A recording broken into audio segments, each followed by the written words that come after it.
ρίχνει, άλλος τρώει 500 πάπες. Το τσιγάρο και το χέλ το είδαν γκάνστερς. Με διτσίπες που προκαλούν και το παίζουν μάγκες.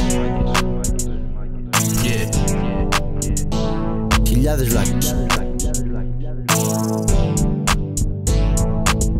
Είναι μικρά, ούτε καν 17. Από το σπίτι βγαίνουνε και τρέχουνε στα κλαμπ. Τη ζωή τους δίνουνε στο χάρο για μαγιά. Κορυδεύουνε μικρότερα και τρώνε χαστοκιά. Συγγνώμη Κωνσταντίνη. Ο Κώστας τώρα σου έχει γίνει εφιάλτης, μην το ξανακάνεις, γιατί θα το ξαναπάθεις.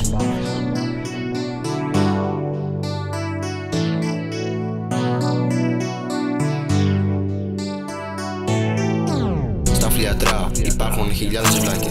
Ένας ρίχνει, άλλος τρώει 500 πάπες. Το τσιγάρο και το χέλ το είδαν γκάνστερς. Με διτσίπες που προκαλούν και το παίζουν μάγκες. Χιλιάδες βλάκες. Το πιο γκάγκστα που έχετε δει, ο Τόνι Μοντάνα στην TV. Move Πανάκ με κάτσε λευκή, κοίτα δει το αγόρασαν τη λαϊκή. Χιλιάδες βλάκες. Παίζετε τους σκληρούς, ψευτικό drill. Πιο δεν ζει στο χωριό είναι ο Μπόρις με το mini market deal. Όλοι φλεξάρουν μα δεν έχουνε καν vibe.